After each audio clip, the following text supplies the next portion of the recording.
राजकुमार और सेब। बहुत पुरानी बात है कि यूरोप का एक राजकुमार एक ऐसी लड़की से शादी करना चाहता था जिसके सेब जैसे लाल लाल गाल हो, सेब के बीज जैसी कतई रंग की आंखें हो और सेब के रस जैसा मीठा स्वभाव हो। लेकिन ऐसी लड़की उसको अपने राज्य में कोई मिले ही नहीं। इसीलिए वह ऐसे ही एक लड़की की खोज में दूसरे देश को चल दिया। वह घोड़े पर सवार था। 3 दिन और 3 रात की लगातार सवारी के बाद वह एक ऐसी जगह पहुंचा जहां छोटी छोटी झाड़ियों की एक कतार लगी थी। उस कतार में एक झाड़ी के पीछे एक बालों वाली टांग निकली हुई थी। वह वहां रुक गया और तभी एक आवाज आई, उफ, मेरी बदकिस्मती, मैं यहाँ चिपक गया हूँ। राजकुमार ने पूछा, तुम कौन हो?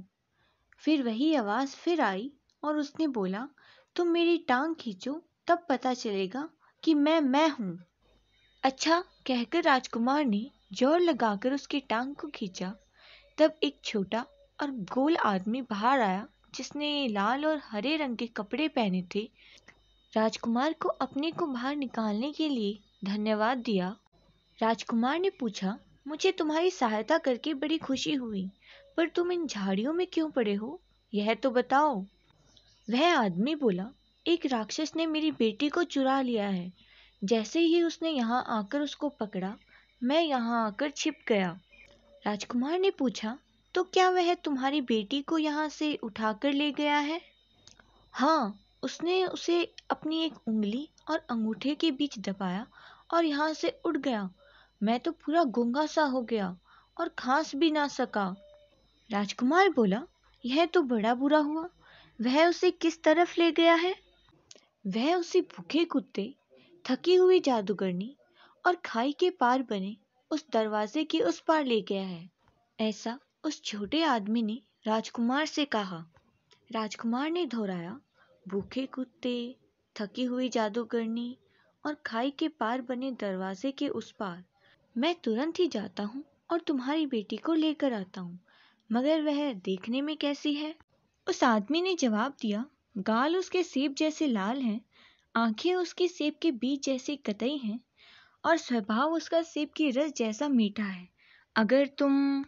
यह सुनते ही राजकुमार को इंतजार कहाँ, उसको इसी लड़की की तो तलाश थी। सो वह तो यहाँ जा और वहाँ जा। वह तुरंत ही अपने घोड़े पर सवार हुआ और दौड़ चला। वह हवा की गति से भागा जा रहा था कि अचानक ही एक कुत्ते का घर आया। कुत्ता अपने घर से बाहर निकला और भौंकने लगा, राजकुमार, राजकुमार, तुम कहाँ जा रहे हो? राजकुमार बोला, मैं राक्षस के किले में जा रहा हूँ, जहाँ सेब के जैसी सुर्ख गाल वाली, सेब के बीज जैसी कतई रंग की आंखों वाली और सेब के रस जैसे मीठे स्वभाव वाली लड़की कैद है। कुत्ता बोला, मैं बहुत भूखा हूँ, पहले तुम मुझे हड्डी दो, तभी मैं तुम्हें वहां जाने दूंगा। राजकुमार बोला, तुम भूखे हो तो मेरे पास हड्डी तो नहीं है, मगर तुम मेरा खाना ले सकते हो। यह लो कुछ रोटियां और इन्हें खाकर अपनी भूख मिटाओ। यह कहकर राजकुमार ने अपनी सारी रोटियां उस कुत्ते को दे दी। कुत्ते ने खुशी से वह रोटियां खाई और राजकुमार से बोला, जाओ राजकुमार, भगवान करे कि तुम उस लड़की को छुड़ाने में कामयाब हो, मगर याद रखना, अगर वह लड़की तुम्हें कहीं भी नजर नहीं आए तो वहां एक सेब रखा होगा, उसे उठा लेना। राजकुमार फिर अपने घोड़े पर चढ़ा और कुत्ते के ऊपर से छलांग लगा दी। वह अपने घोड़े को हवा की गति से दौड़ाता हुआ जादूगरनी के घर के सामने जा रुका। जादूगरनी ने पूछा, राजकुमार, तुम कहाँ जा रहे हो?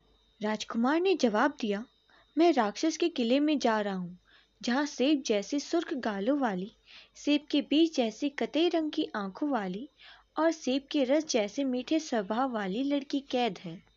जादूगरनी ने कहा, मुझे सोने के लिए एक कंबल चाहिए। जब तुम मुझे वह कंबल दोगे तभी मैं तुम्हें आगे जाने दूंगी।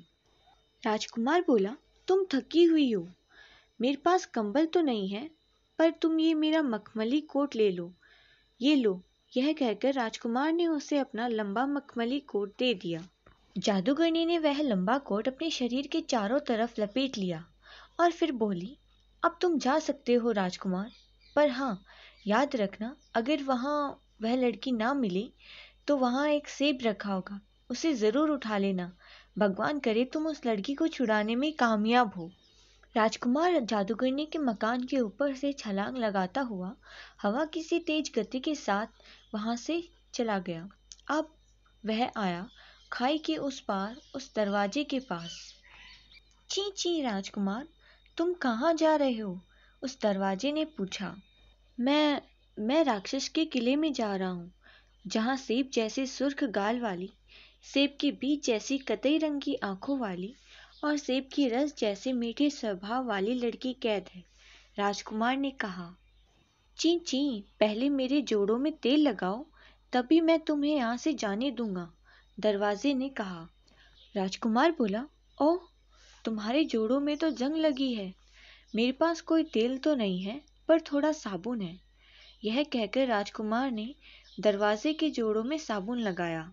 दरवाजा खुश होकर बोला, जाओ राजकुमार जाओ, भगवान करे तुम उस लड़की को छुड़वाने में कामयाब हो। पर याद रखना, अगर तुम्हें वहां वह लड़की ना दिखे तो वहां पास ही एक सेब रखा होगा, उसे जरूर उठा लेना। राजकुमार ने दरवाजे के ऊपर से छलांग लगाई और फिर घोड़े को नचाता चला गया। आखिर वह राक्षस के किले में पहुंचा। वह घोड़े को सीढ़ियां चढ़ाता हुआ सामने वाले दरवाजे पर चला गया। वह किले के पीछे पहुंचा, पर वहां उसे ना तो कोई राक्षस दिखाई दिया और ना ही वह लड़की। वह फिर आगे वाले कमरे में गया, पर वहां भी उसे कोई दिखाई नहीं दिया। वह रसोई में गया, वहां भी उसे ना तो वह राक्षस दिखाई दिया और ना ही वह लड़की।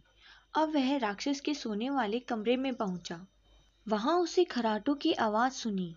उसने अंदर झांक कर देखा तो राक्षस अंदर गहरी नींद में सो रहा था और वहीं तस्तरी पर एक सेब रखा था। तभी राजकुमार को याद आया कि सभी ने उससे क्या कहा था।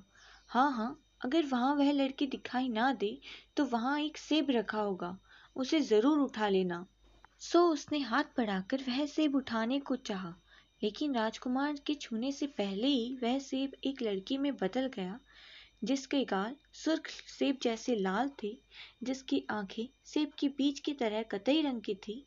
लड़की ने रोकर कहा, राजकुमार मुझे बचा लो। राजकुमार बोला, आओ चलें, मेरा घोड़ा नीचे खड़ा है।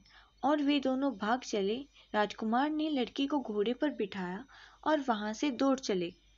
तभी राक्षस की आंख खुली और वह वहां से चिल्लाया, दरवाजे दरवाजे रोको उन्हें। दरवाजा बोला, मैं नहीं रोकूंगा उन्हें, उसने मेरे जोड़ों में साबुन लगाया है। राजकुमार तुम जाओ यहाँ से। और राजकुमार उस लड़की को लेकर दरवाजे के ऊपर से चला गया। अब राक्षस उनके पीछे भागा और चिल्लाया, जादूगरनी जादूगरनी रोको उन्हें, देखो उन्हें वो जाने ना पाए। जादूगरनी बोली, मैं नहीं रोकूंगी उन्हें, उसने मुझे सोने के लिए अपना मखमली कोट दिया है। राजकुमार तुम जाओ, भाग जाओ यहाँ से।